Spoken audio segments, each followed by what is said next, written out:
Hey, Dackland Radio listeners. This is Campfire Tales with the Old Man of the Adirondacks. It's a beautiful day out here. It's Saturday. Tomorrow is Father's Day. You kids, all you people out there with fathers, go love them. Go hug them. Show them some respect. I know that I respect my dad more than anyone in the world. I've got a great father. Dad, thanks so much. You are a great man, and I love you. Guys, I hope you all have a great Father's Day. Fathers, just love your kids. Love them right. Be stern with them. Be patient with them. The kids are our future. Let's raise them right. That's a challenge to you dads. It's hard to be a good dad sometimes. Well, at this point, I would like to give a shout out to some of our local businesses. We've got a brand new business in town across from the Mountain Market. It's called Tracy's Rustic Relics. I visited there today. They've got some neat stuff. If you want to decorate your home, Adirondack style, this is the place to go. It's a pretty cool shop with some cool people that own it. Also, Adirondack Bakery. I know I ordered some stuff from my dad for Father's Day. We're going to have some great dessert, let me tell you. How about Timberline Bakery? I was there this morning. Best pancakes this side of the Kunjamak. Let's see, how about donuts? You guys get your donuts this weekend? Fresh donuts up at the corners.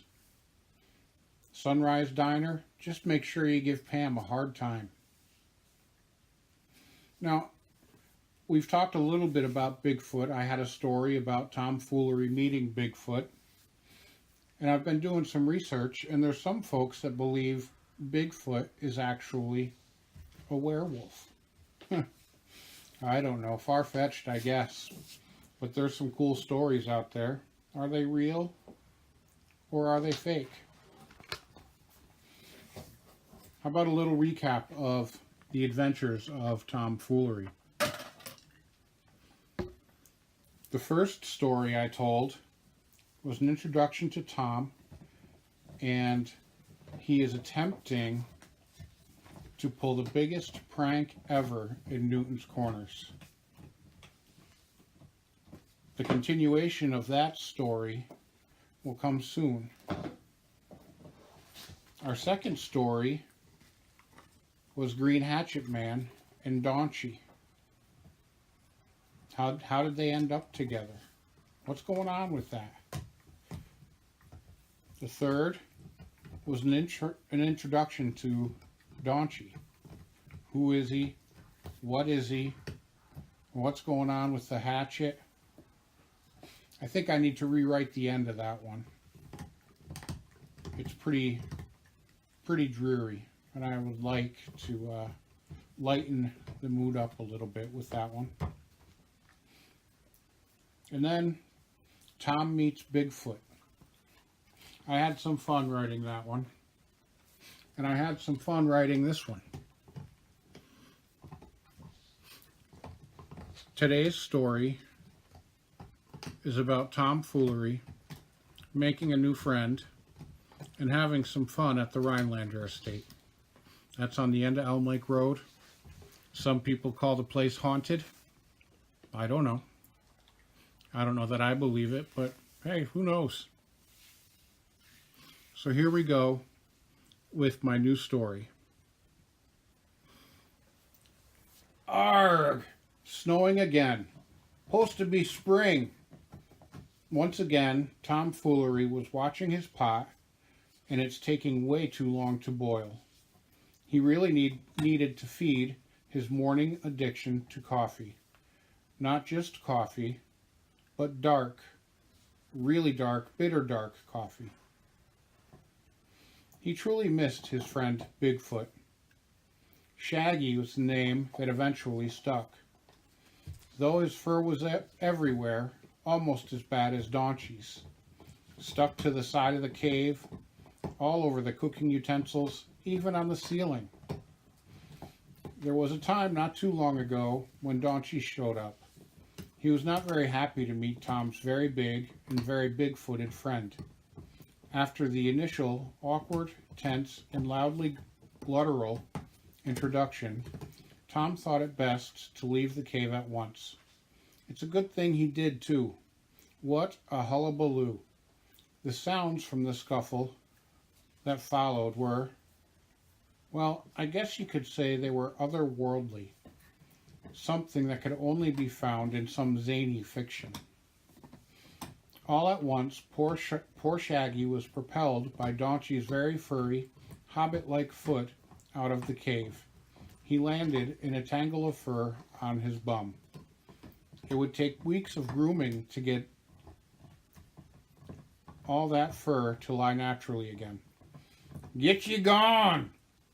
Donchy's voice boomed from within the cave. At that, Shaggy struggled to his big feet and wandered off, rubbing his furry butt. Tom supposed it would be quite some time before he saw his shaggy friend again.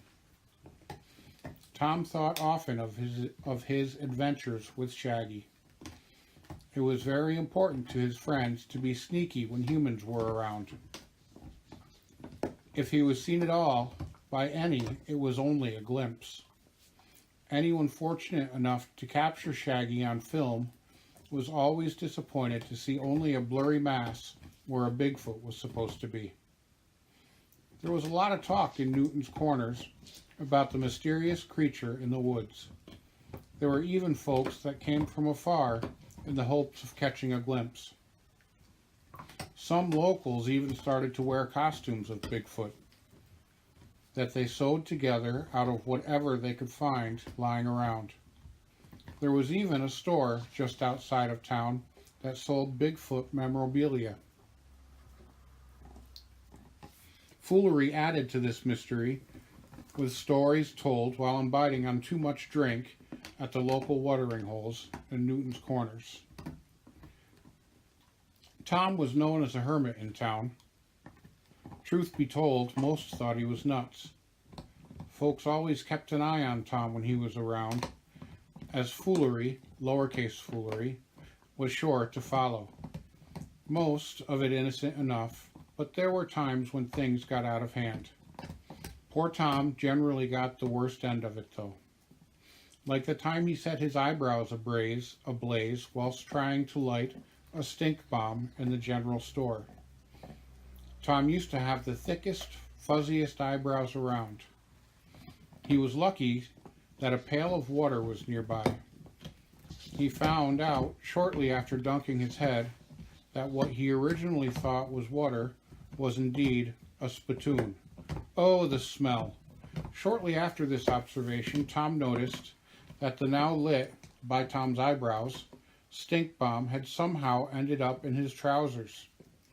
Foolery was now flailing through the streets, tearing off his clothing and cursing Donchy. At last, free of the stink bomb and all his clothing, save his loincloth, Tom became aware of his surroundings. He stood at the entrance to the pavilion where a group of women were together, sewing a patchwork blanket. Red-faced and trying to cover himself, Tom stuttered an apology and quickly shuffled off to find his clothes.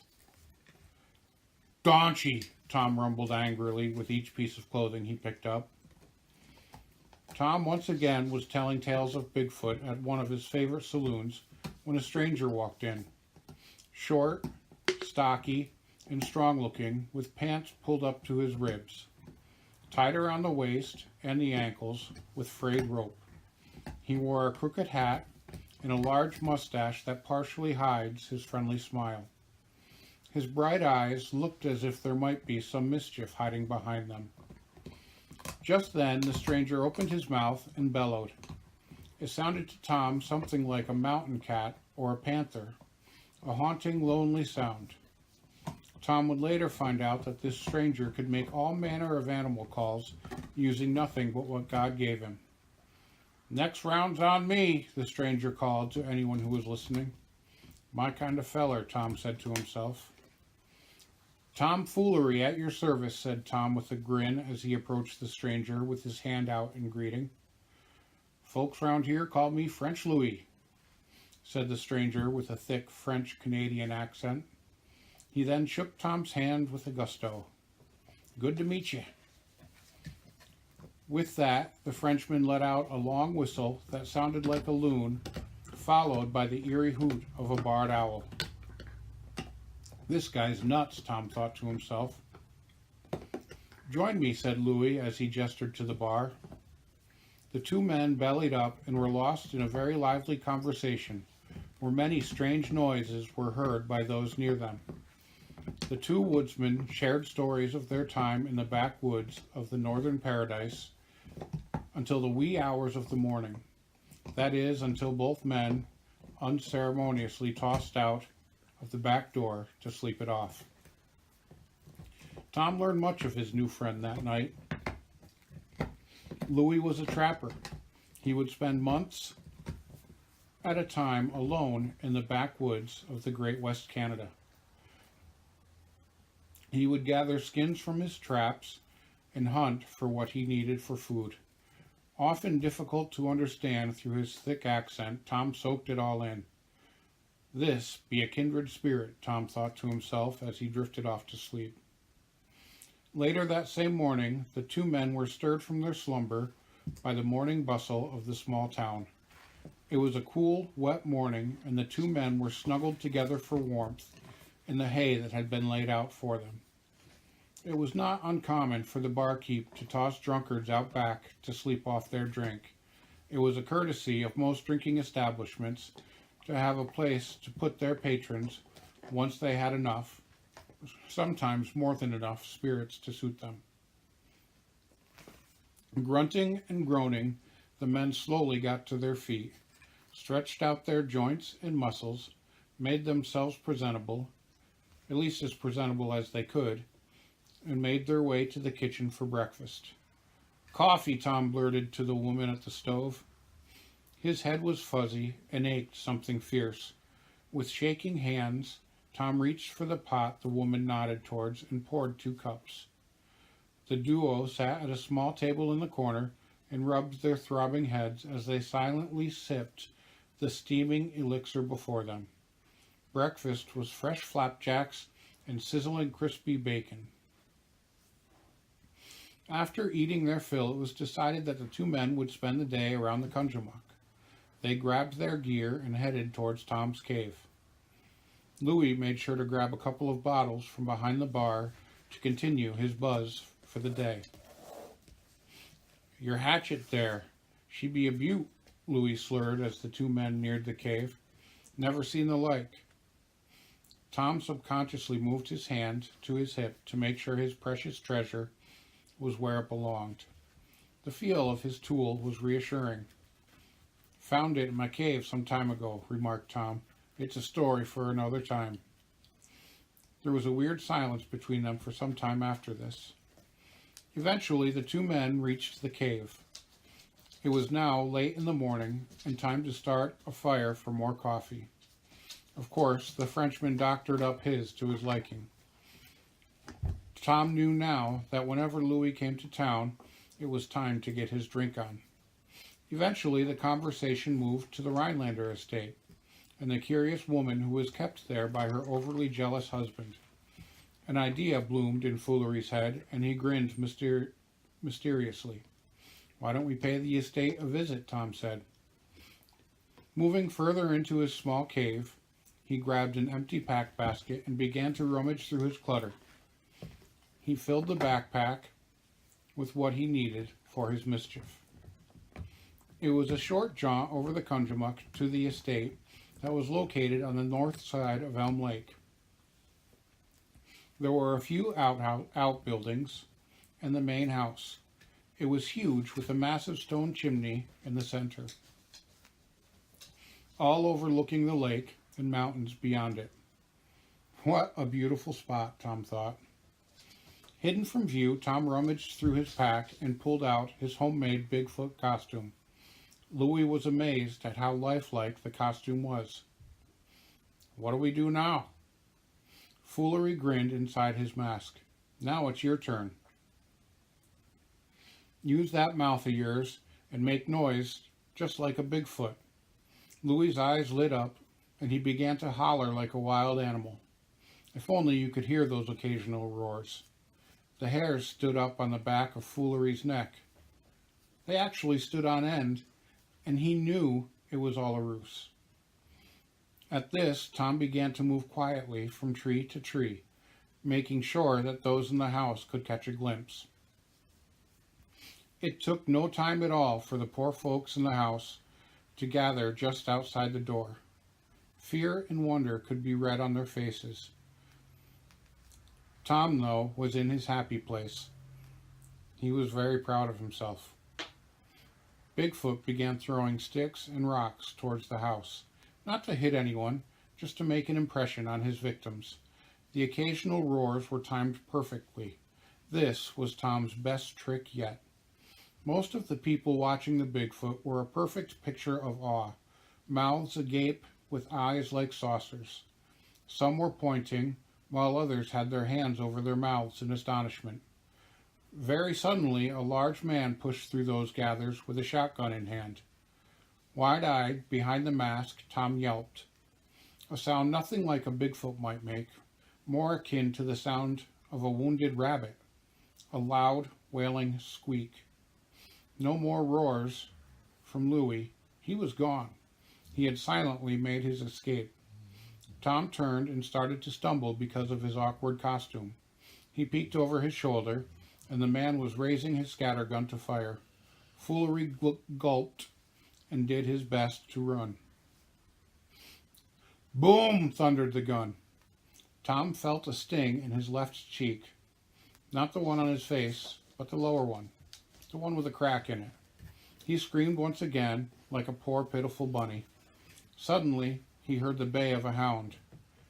This time, Tom's scream was really more of a whimper. He was in trouble. Daunchy! Running as fast as he could, whilst frantically doffing his costume, Tom began to curse the Daunchy once again. At least his experience with the stink bomb was good practice at declothing.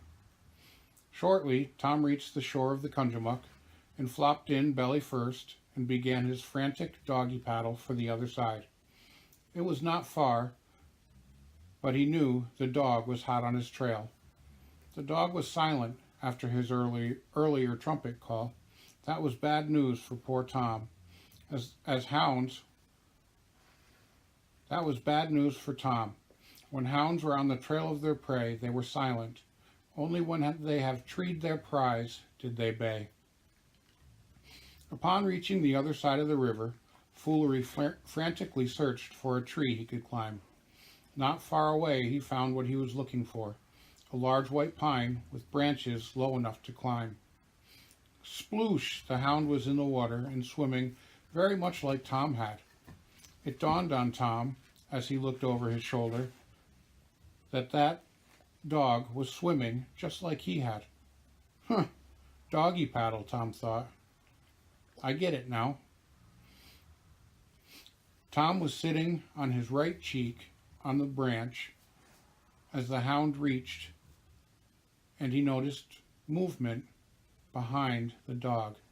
He was sure it was the man with the gun, but it turned out to be Louie. Louie shouted boisterously at the dog and threw a chunk of raw meat to it. Where the meat came from, Tom had no idea. Louie was quite a man. After eating his fill, the dog cautiously approached Louie. After a pat on the head and a good ear rubbing, the dog turned for home and departed. Tom inhaled deeply, relieved that his new friend was there for him. Exhaling, he heard laughter. Louie was on his back, kicking his feet and pointing at Foolery, in such a state of laughter that he could hardly catch his breath. Ain't never heard a man scream like that. Ye sounded like a woman standing on a chair in fear of a tiny mouse. Well, that's the end of that.